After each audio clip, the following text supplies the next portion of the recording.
കന്യാകുമാരിയിൽ നിന്ന് രഞ്ജിത്ത് അമ്പാടിയാണ് വിവരങ്ങൾ പങ്കുവച്ചത്. ഇനി ബംഗാളിലേക്കാണ്. ബംഗാളിൽ വോട്ടെടുപ്പ് 90% വൈകുന്നേരം 5 മണിവരെ ലഭിച്ച വിവരങ്ങൾ പ്രകാരം സംസ്ഥാനത്ത് ഏകദേശം 89.21% വോട്ടിംഗ് രേഖപ്പെടുത്തിയിരിക്കുന്നതായി തെരഞ്ഞെടുപ്പ് കമ്മീഷൻ അറിയിച്ചു. ജില്ലകളിൽ ദക്ഷിണ ദിനാജ്പൂർ മുമ്പന്തിയിൽ തുടരുന്നു. മറ്റ് ജില്ലകളിലും വോട്ടർമാർ വലിയ തോതിൽ പോളിംഗ് ബൂത്തുകളിൽ എത്തുന്നുണ്ട്.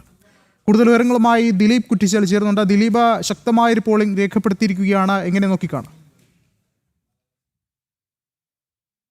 വിഷ്ണു, നിലവിലത്തെ തിരഞ്ഞെടുപ്പ് കമ്മീഷൻ്റെ റിപ്പോർട്ട് ഇതുവരെ വന്നിട്ടില്ല. എന്തായാലും 90-ലേക്ക് കടക്കും അല്ലെങ്കിൽ 90 കഴിയും എന്നതിന് നിസ്സംശയം തന്നെ പറയാൻ സാധിക്കും. കാരണം 5 മണിയുടെ കണക്കനുസരിച്ചാണ് 89.2% വോട്ടിംഗ് രേഖപ്പെടുത്തിയത്. അപ്പോൾ സ്വാഭാവികമായിട്ട് ഇപ്പോൾ ഏകദേശം 1 മണിക്കൂർ പിന്നിട്ടിരിക്കുകയാണ്. അതുകൊണ്ട് തന്നെ സ്വാഭാവികമായിട്ടും 90 കടക്കും എന്നതിന് യാതൊരു സംശയമില്ലാതെ പറയാൻ സാധിക്കും. അതോടൊപ്പം തന്നെ വെസ്റ്റ് ബംഗാളിൻ്റെ തിരഞ്ഞെടുപ്പ് ഘട്ടങ്ങളിൽ സ്വാഭാവികമായിട്ട് മുൻകാലങ്ങൾ നാം കണ്ടതാണ്. അനിഷ്ട സംഭവങ്ങൾ ഒട്ടനവധി റിപ്പോർട്ട് ചെയ്തിട്ടുണ്ട്. പക്ഷേ ഇത്തവണ മുൻപ് 2021 പോലത്തുള്ള അനിഷ്ട സംഭവങ്ങളൊന്നും തന്നെ റിപ്പോർട്ട് ചെയ്തിട്ടില്ല എന്നാണ് ആശ്വാസകരമായ കാര്യം. 1-2 സംഭവങ്ങൾ, അതായത് മുർഷിദാബാദിൽ ഈ പുലർച്ചെ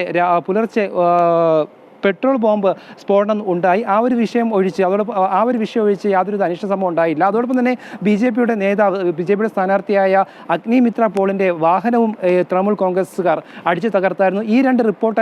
ഈ രണ്ട് അനിഷ്ട സംഭവങ്ങളാണ് നിലവിൽ വെസ്റ്റ് ബംഗാൾ രേഖപ്പെടുത്തിയത്. നിലവിലെന്തായാലും അതായത് വോട്ടിംഗ് ശതമാനം കൂടിയത് സ്വാഭാവികമായിട്ടും ബി ജെ പിയെ വളരെയധികം അനുകൂലമായിരിക്കും എന്ന് തന്നെയാണ് പൊതുവെ വിലയിരുത്തപ്പെടുന്നത്. സ്വാഭാവികമായിട്ടും വെസ്റ്റ് ബംഗാളിൽ ഭരണവിരുദ്ധത വളരെ ശക്തമായി തന്നെ നിലനിൽക്കുന്നുണ്ട്. ആ ഒരു പശ്ചാത്തലത്തിലാണ് ബി ജെ പിക്ക് ഇത് അനുകൂലമാകുമെന്ന് തോന്നുന്നത്. സ്വാഭാവികമായിട്ടും കേന്ദ്ര ആഭ്യന്തരമന്ത്രി അമിത്ഷായാണ് ഇവിടെ പ്രചരണത്തിന് നേതൃത്വം നൽകിയത്.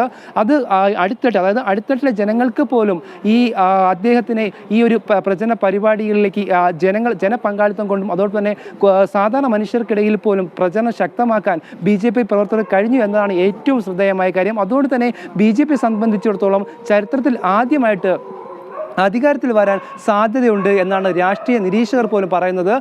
ഇന്ന് 152 മണ്ഡലങ്ങളിലാണ് തെരഞ്ഞെടുപ്പ് നടത്തിയത്. അതോടൊപ്പം തന്നെ മുസ്ലിം ഭൂരിപക്ഷമുള്ള ജില്ലകളിലും അതുപോലെ തന്നെ മണ്ഡലങ്ങളിലും ബി ജെ പിക്ക് വലിയ രീതിയിലുള്ള സ്വാധീനം ചെലുത്താൻ കഴിഞ്ഞു എന്ന് തന്നെയാണ് ബി ജെ പിയുടെ ഏറ്റവും വലിയ വിജയം എന്ന് പറയുന്നത്. 3.5 കോടി ജനങ്ങളാണ് ഇന്ന് വോട്ടിടുന്നതിന് വേണ്ടി ഈ 152 മണ്ഡലങ്ങളിൽ. ശക്തമായൊരു പ്രചാരണം ഒക്കെ തന്നെ നമ്മൾ ബംഗാളിൽ കണ്ടതാണ്. അതിന് പിന്നാലെയാണ് ഇപ്പോൾ ശക്തമായ വോട്ടിംഗ് കൂടി ബംഗാളിൽ ഉണ്ടാകുന്നത്. ദിലീപാണ് വിശദമായ വിവരങ്ങൾ നൽകിയത്.